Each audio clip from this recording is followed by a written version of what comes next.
Hello, and welcome to Uncorked, a podcast where we get raw and real all while under the influence. We are your hosts. I am Maddison. And I am Katie. Thank you guys for joining us. If you haven't already, go ahead and hit that like button and subscribe to us. But before we get started with today's topic, we are going to go ahead and uncork the bottle of wine we have. So today we have the Elementalist 2019 Pinot Grigio. It is a white with aromas of white peach, key lime, and orange blossom combined with crisp acidity, subtle pear notes, and a whisper of melon.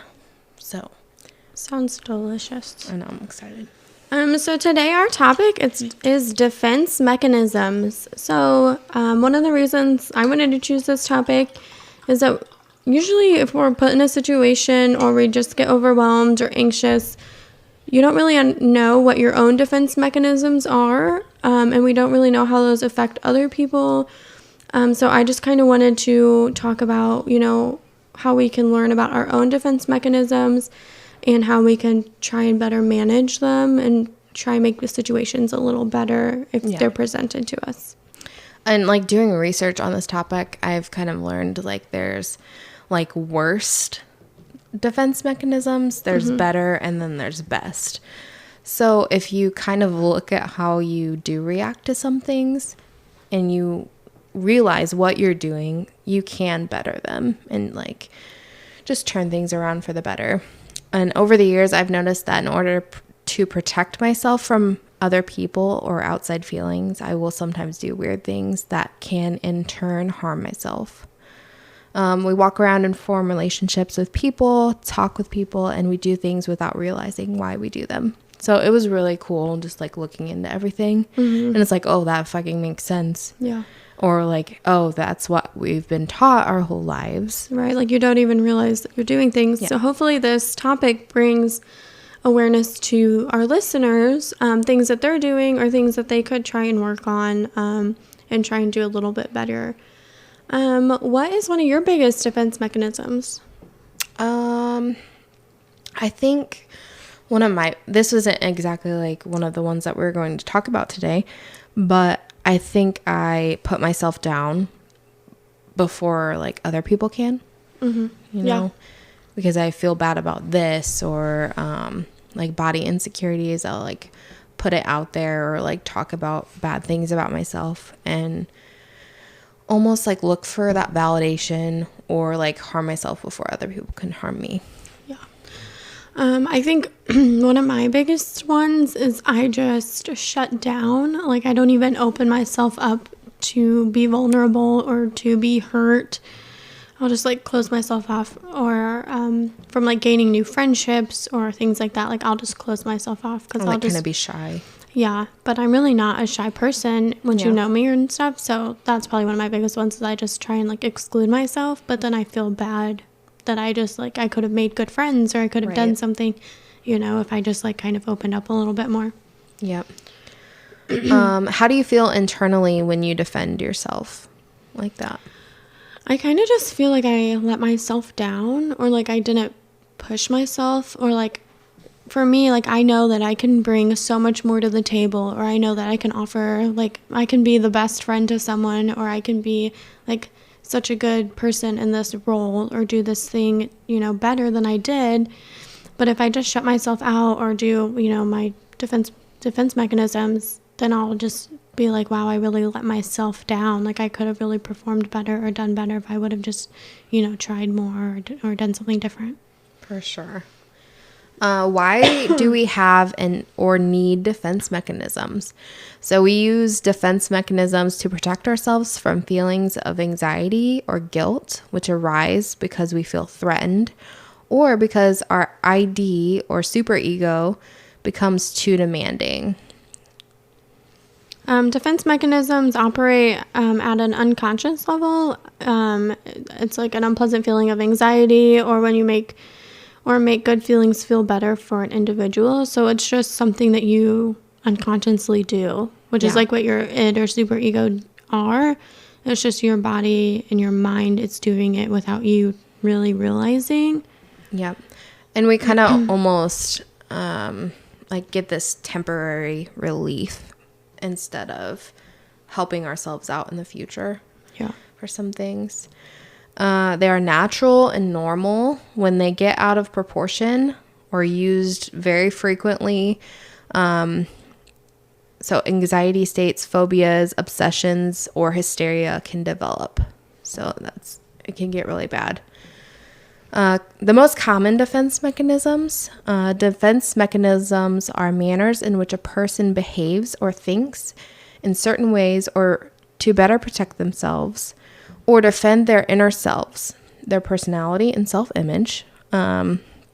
Defense mechanisms are one way of looking at how people distance themselves from a full awareness of unpleasant thoughts, feelings, and behaviors. So you're just basically like putting that shield up before anything can even happen to you. Mm-hmm. Some of the first defense mechanisms that usually occur are denial, which is the refusal to accept reality or the fact. It's usually acting as if a painful event or feeling did not exist. So this is just kind of that shutting down. You're just not accepting the reality of what's going on, and you're just going to shut down and shut the whole world out, which I do all the time. Mm-hmm. It is considered one of the most primitive of the defense mechanisms because it is characteristic of early childhood development. Many people use denial in their everyday lives to avoid dealing with painful feelings or areas of their life they don't wish to admit. And I feel like I did this for a very long time, like for painful childhood memories or thoughts. I just like put it in the back of my head and like pretend that it never existed. Yeah, that happens to me.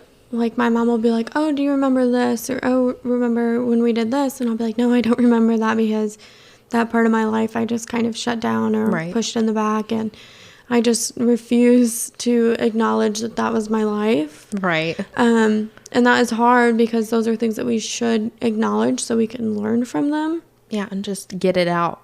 Talk to somebody about it. Instead of just keeping it in the back. Because one day you'll just remember it and you'll explode because you'll feel anger or resentment or anxious, and then all your feelings will come out and you won't know what to do with them. Yeah. One of the other primary defense mechanisms is regression. So it is the reversion to an earlier stage of development in the face of unacceptable thoughts or impulses. For an example, an adolescent who is overwhelmed with fear, anger, and growing sexual impulses might become clingy or start exhibiting earlier childhood behaviors he has long since overcome, such as bedwetting. This happens to but sometimes it'll happen to like when the second child is being born. If the first child is already potty trained, sometimes they'll go back to like just not going to the bathroom. Because they just want that attention. Yeah. Or they'll start sucking their thumb again because they see their baby sister or baby brother like sucking on a pacifier all the time because they do want that kind of attention. Yeah. Another one is acting out, which is performing an extreme behavior in order to express thoughts or feelings the person feels incapable of otherwise expressing. So instead of saying, I'm angry with you or talking about your feelings, the person may instead throw a book, punch a hole through the wall. When a person acts out, it can act as a pressure release and often helps the individual feel calmer and peaceful once again. This is me 100%. I get so angry, and I know I have anger problems, and my mom has the worst anger problems. So I know that I get them from her. If I get mad or even if I just feel so overwhelmed with anything that's going on, I will literally feel like I want to just punch the wall. Yeah. And I'll just, I won't know what to do. And I'll just start freaking out and I'll just start yelling and TJ will be like, stop yelling, calm down. Yeah. Go, or what I used to do when I was a kid, my mom would say, go in your room, yell at yourself, scream in your pillow, get your angers out and come out when you're calm and ready to talk. It does, sometimes it does just make you feel better. Mm-hmm. And this is very rare that I do this, but it does happen. I can remember just one instance. I was getting mad at Nick for something. I don't even remember what it was because it was so stupid. But I like ran up the stairs. And if you've been to our house, you know that we have the dog gate so the dog doesn't get down the stairs. And also the children, they don't fall down. But I slammed the gate like as hard as I could against the pole, and it broke off the entire pole.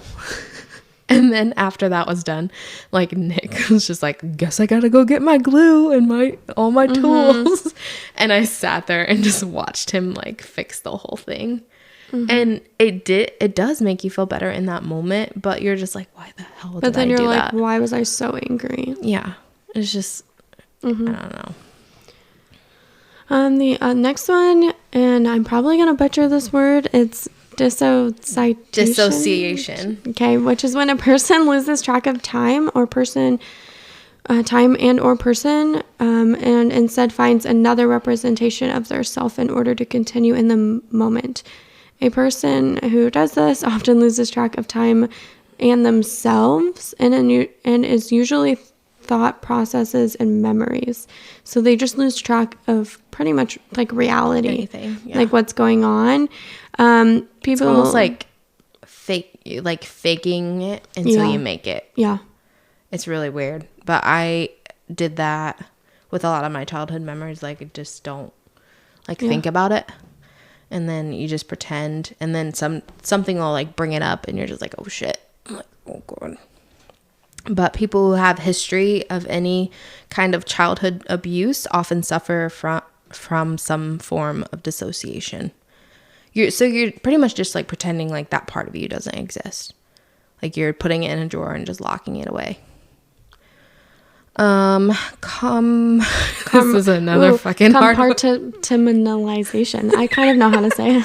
Producer Nick, help us out. Compartmentalization. That's how I say it. Compartmentalization is a lesser form of dissociation, wherein parts of oneself are separated from awareness of other parts and behaviors, and you have separate sets of values. So an example might be an honest person who cheats on their income tax return or cheats on like their tests, but is otherwise trustworthy. Yeah, that's so fucking weird. Yeah, it is kind of weird. I don't know if I do that as much, but I mean, I can see people who they could be like the nicest person, but as soon as they feel something or a trigger, they'll turn into the meanest person because they'll just try and defend themselves, which I guess I have done once in my life. I am a good person, but one time I was really mean to a person, and it's probably the meanest I've ever been to someone, and I think it was me trying to defend myself from getting hurt that I just tried to be as mean as I could, so then I didn't feel as hurt because I was like, I'm hurting her, she's not hurting me because I'm being mean to her. Yeah. But then it in turn just turned into us being mean to each other. Right.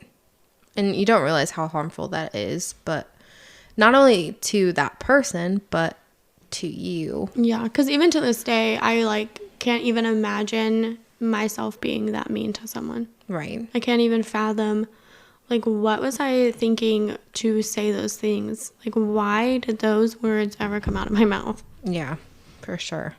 And I don't know, like, okay, I have a family member, like, she, like, thinks that she's really good at some things, but then will turn around and do, like, a dirty thing that is kind of in the same category. Does that make sense? Yeah. Yeah. But yeah. Projection is when you put your feelings and thoughts onto another person as though they were the person feeling those thoughts. So it's often a result of lack of insight and acknowledgement of one's own feelings and motivations. So if I'm feeling angry, I'm going to try and make you feel angry. Yeah. And I think this happens a lot with children, and like the children are crying or they're throwing a tantrum, and sometimes you have to put yourself in their shoes instead of being like, oh, you're just throwing a fit because you didn't get that candy. Like, no, they're hurting. Like, they're a child. They don't understand that they don't need that, or like, no, you should have finished your dinner. They don't have that logic. They just have that emotion. So you kind of have to get in, like, down where they are and be like, okay, let's talk this out, bud. But not tell them how they feel. Like, stop being angry. Like, they're not angry. Like, they're sad. Like, they just have all this emotion. They don't know what to do with it. Yeah. It's their reality. Yeah. Reaction formation is the converting of unwanted or dangerous thoughts, feelings, or impulses into their opposites. For instance, a woman who is very angry with her boss and would like to quit her job may instead be overly kind and generous towards her boss and express a desire to keep working there forever. So it's when you're incapable of expressing the negative emotions and it becomes overly, like, if you're mad, it becomes overly nice because you don't understand how to express your anger. I've worked with people like this before. Really? Yeah. She was older and she was, like, close to retirement. So I think that kind of also pushed it along. But, and like, anytime our boss was not around, she would, like, talk shit about her. But then when the boss was around, she was, like, just kissing ass, you know?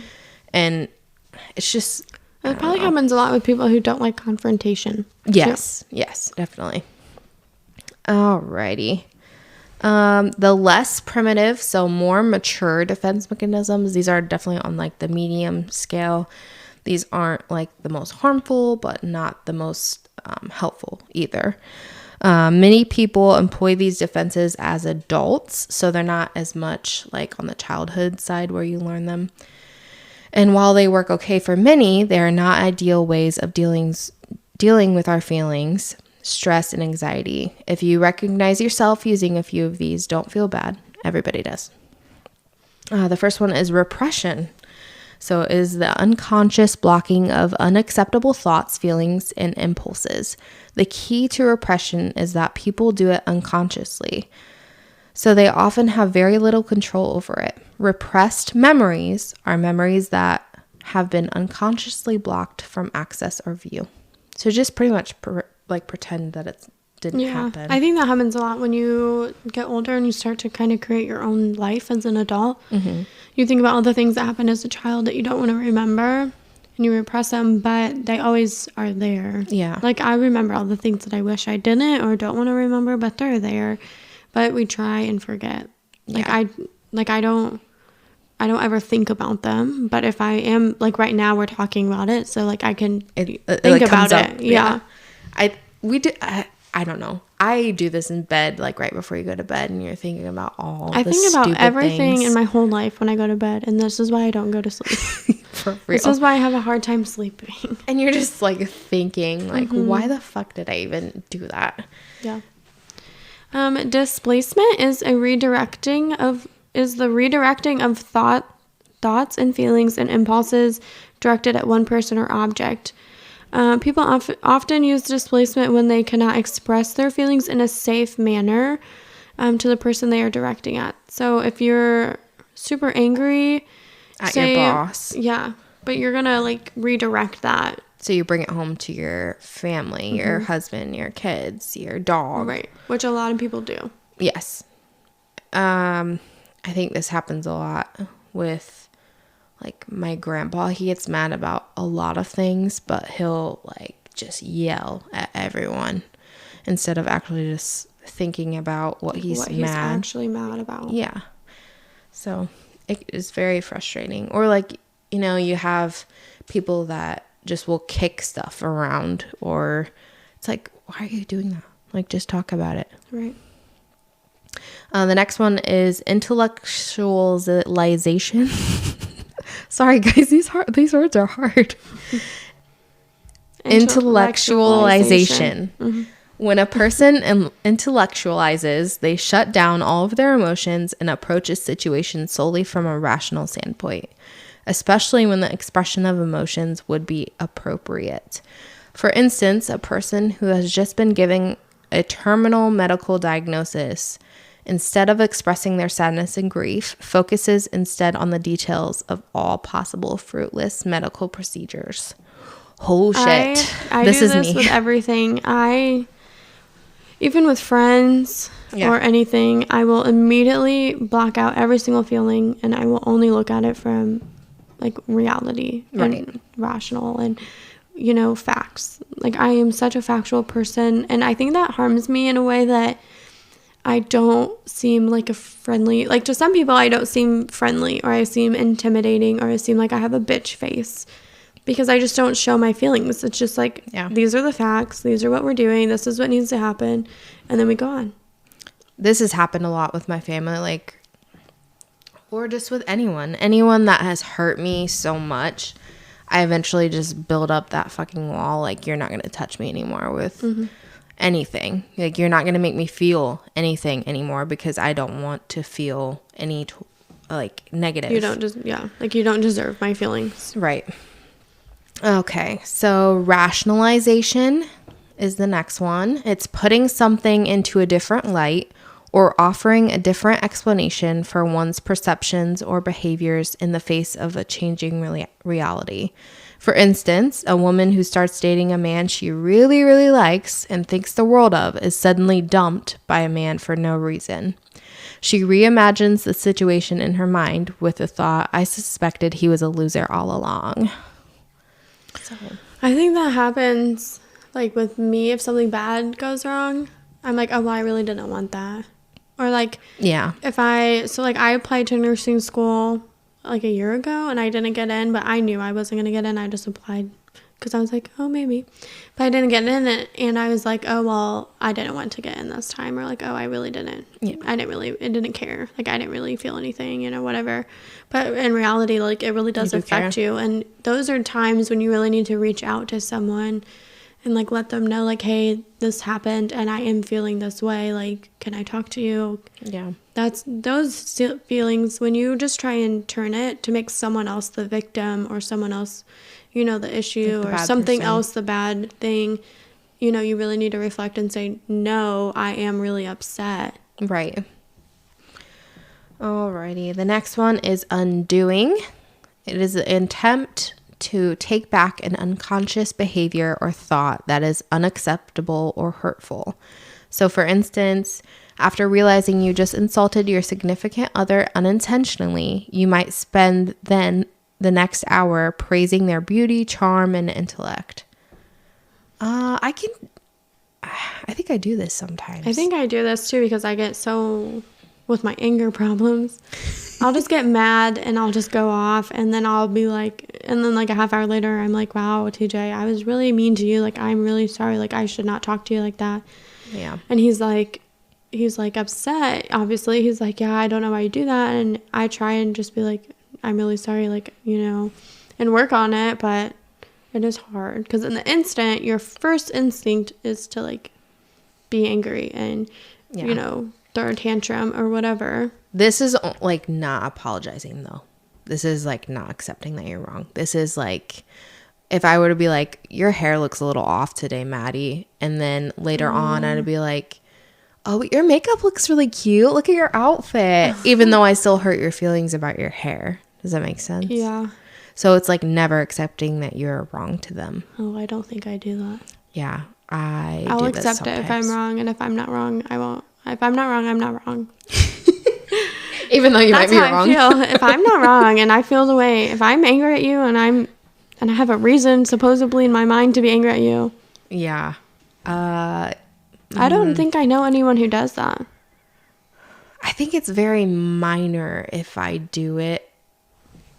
Okay, this is bad, but like if Nick, okay, so if he asks like for favors, you know, that are, you know, I don't know, inappropriate, and I'll just be like, no, ew.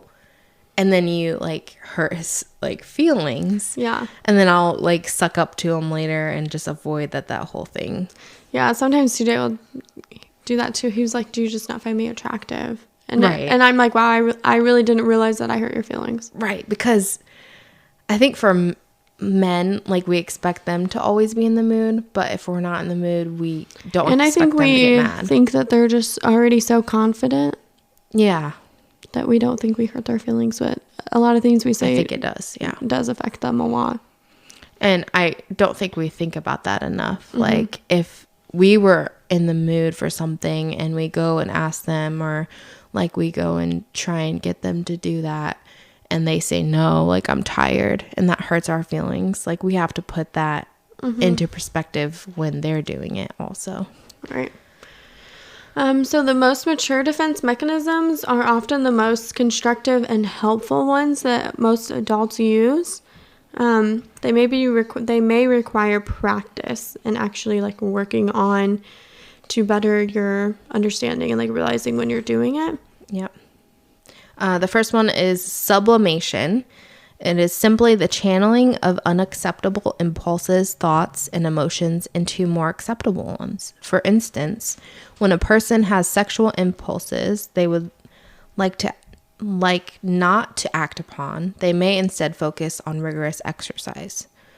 Refocusing such unacceptable or harmful impulses into productive ones, they helps a person channel energy that otherwise would be lost or used in a manner that might cause the person more anxiety. I think I used to do this a lot when I was in my undergrad, and I haven't done it in a while, and I should, because it was so helpful. Whenever I would get really mad or just feel overwhelmed, I would literally just go outside and run, and I would run for like 2 miles or something. That's awesome. And it would feel so good. Right. And then you clear your mind because you're literally just running. So you're thinking about everything, you're clearing your mind, you're getting exercise. And it helped so much to redirect my anger to like running, to pushing myself to run. But I haven't done it in so long, and I can definitely tell a difference in my mood and my anxiety and just everything in general. For sure.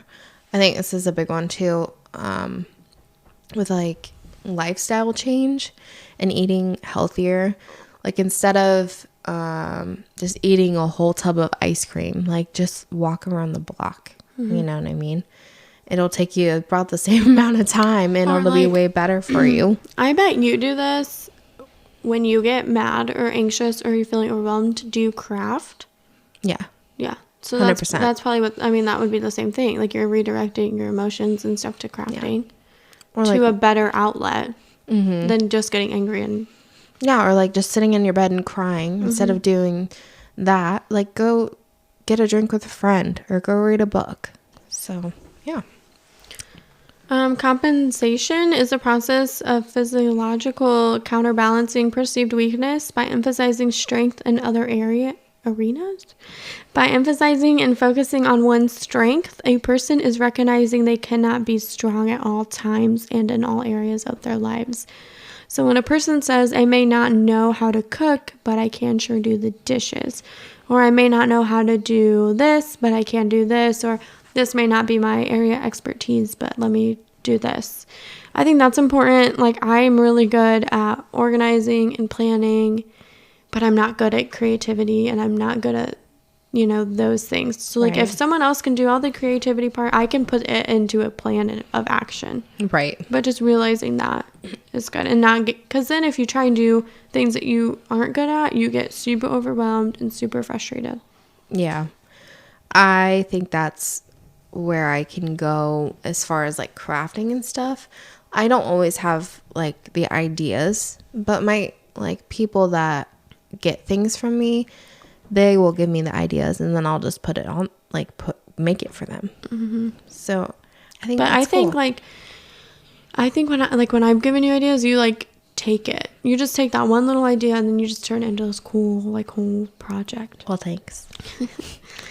All right. The next one is assertiveness.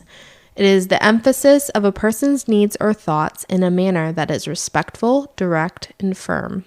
Communication styles exist on a continuum ranging from passive to aggressive, with assertiveness falling neatly in between.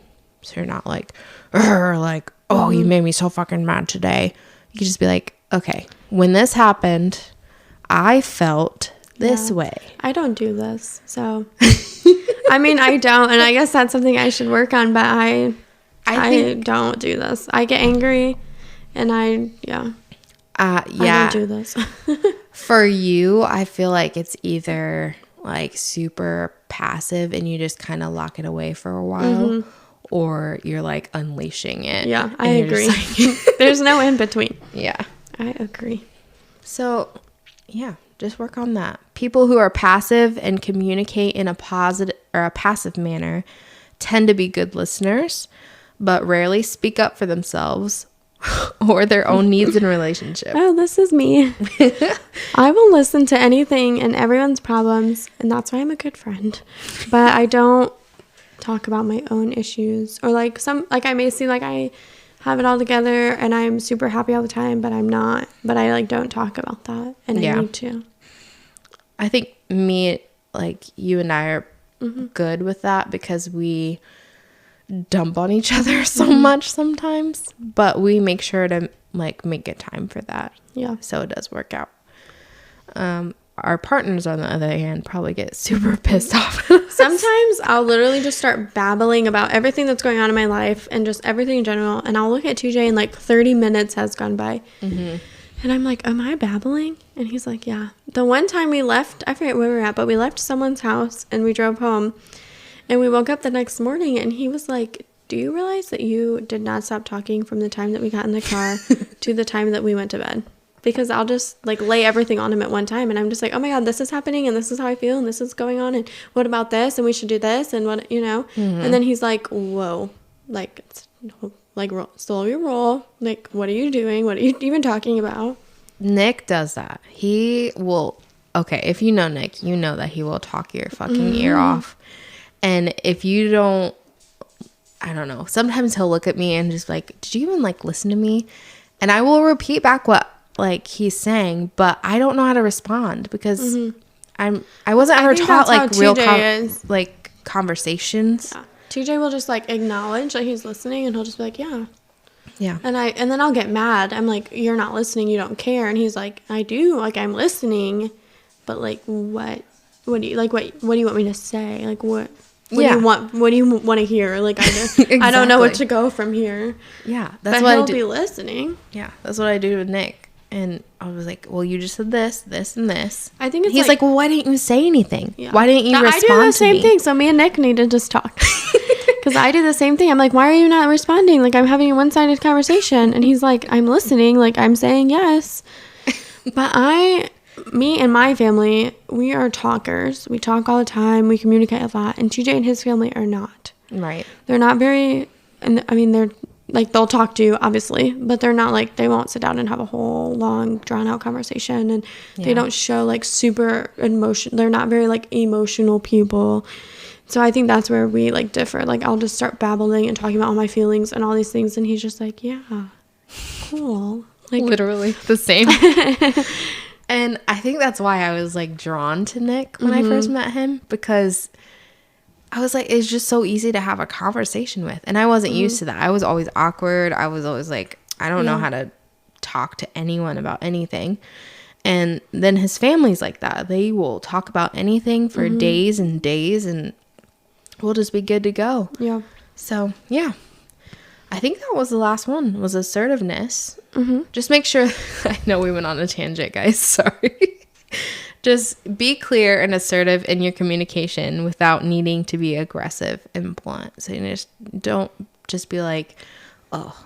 And actually like pick a good time to talk. If you're being assertive and you want to get your feelings heard and you want to be acknowledged, don't just like right after a fight or right after you're mad. Like pick a nice, good time to sit down. Yep. Look each other in the face. Yeah, whether it's a friend or family member. No phones, no distractions. Literally look each other in the face, communicate, like clear communication, and be assertive and just lay it all out, and everyone can help each other. Yep. All right, guys. Sorry, going forward, remember that defense mechanisms are most often learned behaviors, most of which we learn during childhood. So just make sure that if your partner or you have these things, like it's normal, everyone has defense mechanisms, and make sure that you're like giving yourself grace and acknowledging like, I'm not a terrible person, like this is okay, like, and just try and work on it and be like the best version of yourself. Realize that you're doing it while doing it. Right. Okay, so just take everything that we just taught you guys about defense mechanisms into account. And if you think about like when you feel like you're about to get hurt, or you're like, oh shit, I am doing that thing that Katie and Maddie just said. And just know that you can practice these new or more mature behaviors to just help you in the long run. The unhealthy defense mechanisms and ways to change them. Just find accountability. Friends and family members can help you recognize the mechanisms. By drawing attention to the self-deception, they can help you identify the moment you unconsciously make an unhealthy choice. Learn some coping strategies. So therapy with a mental health expert might help you recognize the defense mechanisms you use most often, because a lot of us don't recognize them ourselves, especially because we're so used to doing them, and that they're like, they happen as a kid. They're a part of you. So you're just used to it. So if you talk to someone, and a therapist would be helpful, and they can look at it from like an actual professional, because sometimes friends can get used to you too. Right. And so they're like, oh wait, you do that, or something like that. But a therapist might be really helpful and look at it from a professional standpoint and be able to actually say, what, these are the top things that you do. Like, let's work on one at a time, or here's some options to help, manage them. Defense mechanisms are normal and natural. They are often used without any long-term complications or issues. Be conscious and aware. Identify which type you and your loved ones, coworkers, anyone you surround yourself with use, because you want to make sure that you're aware of what other people use too, so you can not trigger them or not, make them shut down or things like that. Yeah, it will just help you in future conversations with people. Right. If you know that you're going to somebody's house and you have anxiety around this person, just be aware. Or if you know that you're passive, just try to be that have that assertiveness.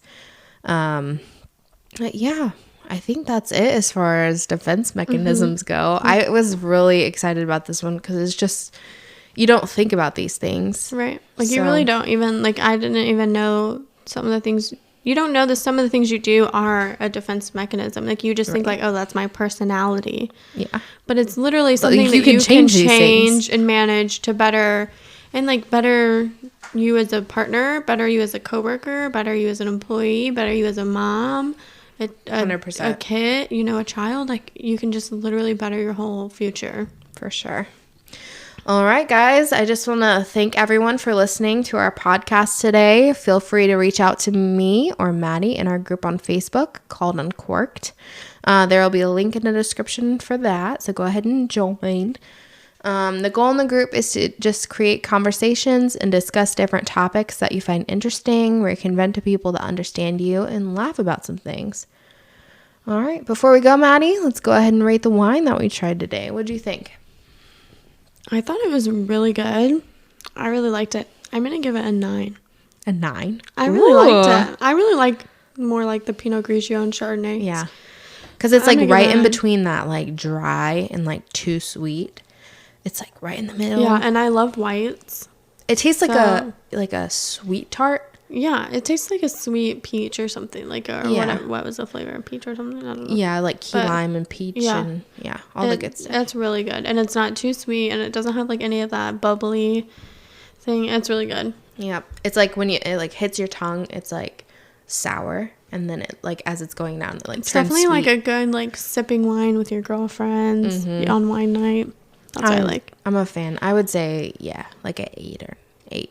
Yeah. Alrighty. There will be links in the description below to some of the things we have talked about, the wine, and also a link to the Facebook. So feel free to join. Go ahead and hit the like button, subscribe to us, all the things. Share the video on Facebook if you're watching, or share the podcast. And let us know if you guys have any topics you want us to talk about, or any questions, or any just feedback in general, something we could do better or do more of. We would really appreciate it. And I think that's it. Thank you guys so much for watching. We really appreciate it.